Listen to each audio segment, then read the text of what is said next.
کبھی لمبا نہیں ہوا. عاجزی پیدا کرو. جو میں نے تمہیں کہا سورہ اخلاص پڑھنے کو یہ پڑھو, آیت کریمہ پڑھو, اللہ تعالیٰ تم پہ آسانی کرے گا. پڑھنے سے پہلے اور آخر میں درود یاد رکھنا اور ضرور پڑھنا. رخسانہ السلام علیکم بیٹا.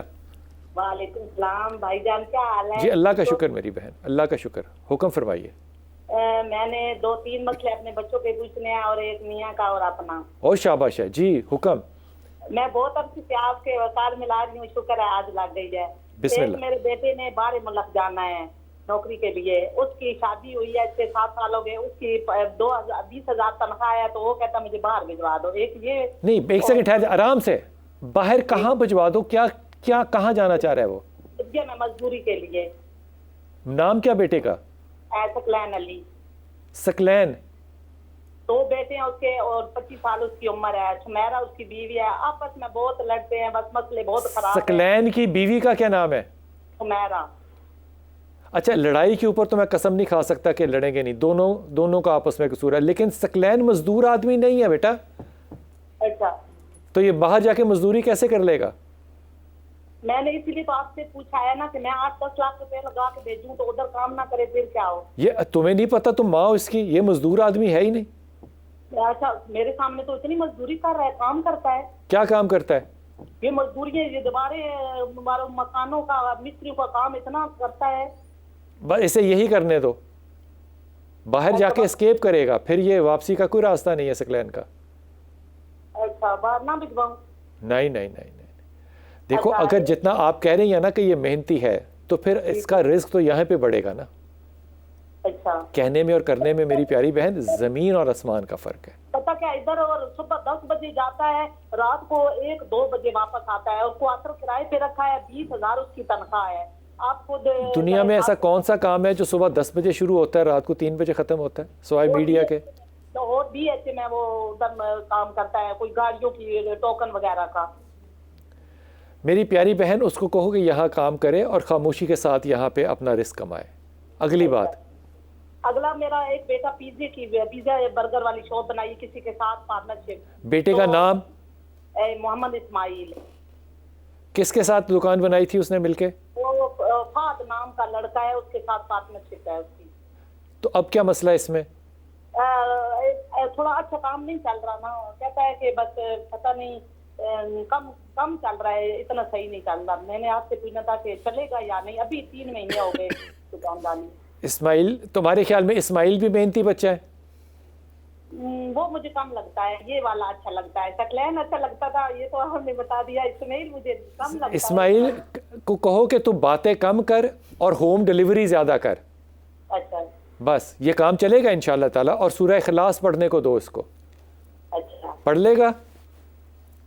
جی پڑھے گا. میں نماز پڑھتا ہوں اور جو کوئی وظیفہ بتاتا ہے میں پڑھتا ہوں. میں بھی اس کو بتاتی رہتی ہوں یہ وظیفے پڑھا کرو, اللہ برکت ڈالے گا. میں کسی وظیفے سے روک تو نہیں سکتا, لیکن کل واللہ احد اللہ صمد اگر پڑھنا شروع کر دے گا تو اللہ رزق میں بہت اضافہ فرمائے گا انشاءاللہ تعالیٰ. یہ ذہن میں رکھنا. تیسرا یہ بات ہے کہ میرا احمر علی نام کا بیٹا ہے, پڑھائی میں بھی اچھا ہے, باقی بھی کام کرتا ہے. غصے والا بہت ہے, اس کا مجھے سمجھ نہیں آ رہی, بات نہیں مانتا اور غصہ بہت کرتا ہے. احمد علی؟ احمر علی, احمد نہیں, احمر علی. یہ اچھا بچہ ہے, اس کو زندہ رہنے کے لیے جگہ دو. یہ ٹھیک ہے بچہ, یہ اپنی زندگی خود بنا لے گا انشاءاللہ تعالیٰ. اس کے اوپر بہت زیادہ کوئی پریشانی کی بات نہیں ہے.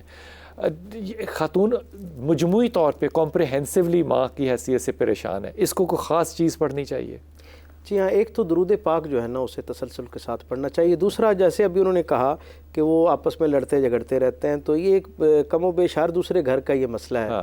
میں جب بھی مجھ تک یہ بات کسی کی پہنچتی ہے, کوئی اس مصیبت پریشانی کے ساتھ مجھ تک آتا ہے, تو میں فوراً اسے جناب علی کرم اللہ وجہ الکریم کی مقدس زندگی کا ایک گوشہ جو ہے اس کے سامنے رکھتا ہوں. ایک شخص جناب علی کرم اللہ وجہ الکریم کے پاس آیا اور اس نے کہا کہ میرا جو مالی معاملہ ہے میرے گھر کا وہ ٹھیک نہیں ہے, تو میرے پاس گویا رزق کی کمی ہے, اس کے لیے اس میں برکت کی دعا کر دیں. آپ نے دعا بھی فرمائی اور کہا کہ تم کثرت سے درود پاک پڑھا کرو. چلا گیا, کچھ دنوں کے بعد واپس آیا, اس نے کہا رزق میں برکت نہیں ہوئی, معاملہ وہیں پہ ہے, دوبارہ دعا کریں. آپ نے پھر درود کے لیے کہا, تیسری دفعہ بھی کہا, جب چوتھی دفعہ کہا نا, آپ نے کہا کچھ ذرا سا بھی فرق نہیں پڑا. اس نے کہا نہیں, معاملہ بالکل وہیں پہ ہے. آپ خاموش ہوئے اور تھوڑی دیر کے بعد آپ نے کہا کہ تمہارے گھر کے اندر تکرار تو نہیں ہوتی ہے, آپس میں بغیر کسی بات کی الجھاؤ تو نہیں ہوتا, بہت چھوٹی سی بات پر بہت دیر تک بحث مباحثہ تو نہیں ہوتا, پھر وہ الجھن کا اور لڑائی جھگڑے کا ذریعہ تو نہیں بن جاتا. اس نے ایک لمحے کے لیے سوچا اور اس کی آنکھوں میں چمک پیدا ہوئی اور اس نے کہا ہاں بالکل, ہمارے گھر میں تو یہ 24 گھنٹے کا معمول ہے, ہر وقت یہی ہو رہا ہوتا ہے. بہت چھوٹی چھوٹی لایانی باتیں جو ہیں جن پر وقت گزرنے کے بعد جب ہم دیکھتے ہیں تو ہمیں پتہ چلتا ہے کہ یہ تو کوئی بات نہیں تھی. تو آپ نے کیا کہا جواب میں؟ آپ نے کہا اگر کسی نبی کے گھر میں بھی تکرار ہو رہی ہو نا, کسی نبی جیسے مقدس گھر کے اندر تکرار ہو رہی ہو, تو اس تکرار کی بے برکتی یہ کہ وہاں سے برکت والے فرشتے واپس آسمان کی طرف چلے جاتے ہیں. برکت ڈالیے, اور تکرار بلا وجہ کی, وجہ والی بھی ہو تو تکرار نہیں کرنی چاہیے. ایک چھوٹا سا وقفہ, واپس آتے ہیں.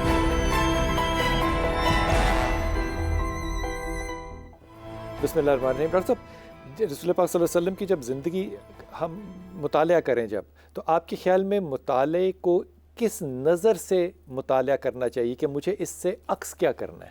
بہت سادہ اور بنیادی بات. رسول اللہ صلی اللہ علیہ وسلم کی زندگی کی طرف جب آپ کی رغبت ہو, جب یہ توفیق ملے, تو سب سے پہلے یہ بات ذہن میں رکھنی چاہیے کہ یہ وہ حیات کامل ہے جو اللہ کا بندے سے مقصود ہے.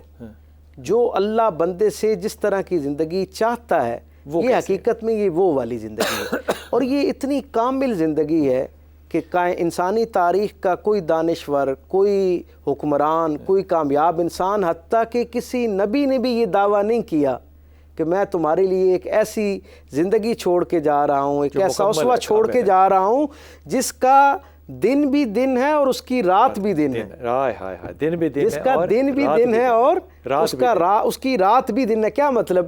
کہ جیسے دن روشن ہے اس کا, اسی طرح اس کی رات بھی روشن ہے. میں ہمیشہ کہتا ہوں میرے رسول کا اسوہ ایسا کامل ہدایت پر مبنی ہے کہ یہ کریم رسول کی کریم زندگی جو طہارت گاہ میں بھی انسان کو ہدایت اور رہنمائی سے محروم نہیں چھوڑتی. یہ کیسے ہو سکتا ہے کہ زندگی کے بڑے فیصلوں اور بڑے معاملات میں میرے لیے اس کے اندر ہدایت اور رہنمائی موجود نہ ہو؟ ہماری طلب اس درجے کی نہیں ہے. ہم جب رسول اللہ صلی اللہ علیہ وسلم کے بارے میں جاننا شروع کرتے ہیں تو ہم انہیں بطور نبی ان کی زندگی پڑھنا شروع کرتے ہیں, بطور ایک پیغمبر اور اللہ کے برگزیدہ محبوب رسول کے طور پر ان کی زندگی کو جاننا شروع کرتے ہیں. یہ بھی اچھا جذبہ ہے اور خیر پر مبنی جذبہ ہے, لیکن جو اس کے اندر اعلیٰ درجے کی انسانی اقدار موجود ہیں, انسانی رویے موجود ہے, انسانی مزاج کی جو معراج حضور کی زندگی کے اندر ہمیں نظر آتی ہے, ہمیں اس کو اپنی زندگی کے ساتھ ریلیٹ کرتے ہوئے جب ہم اس کو پڑھنا شروع کرتے ہیں, کرنا بڑا آسان ہے, بہت آسان ہے. بس اس میں ایک گفتگو ہے, اگر آپ کی طلب سچی ہے اور طلب ہو, جی ہاں بے شک, یہ تو پہلی شرط ہے, اور طلب سچی ہو. اپنے گریبان میں خود جھانکیے گا کہ واقعی یہ طلب ہے یا. بہرحال تنزیلہ سے بات کرتے ہیں. السلام علیکم تنزیلہ. وعلیکم السلام. جی میری بیٹی. جی سر, میں نے آپ سے 2 باتیں پوچھنی ہیں. ایک تو یہ سر کہ میری چھوٹی سسٹر ہے, وہ نا کچھ دن سے ڈر جاتی ہے, ڈرونے خواب دیکھتی ہے اور اٹھ کے رونا شروع کر دیتی ہے. چھوٹی سے کیا مطلب ہے؟ نام کیا اس کا بیٹا؟ نمرا. نمرا. جی. کتنی عمر ہے چھوٹی بہن کی؟ جی کتنی عمر ہے بیٹے؟ سر 16 سال.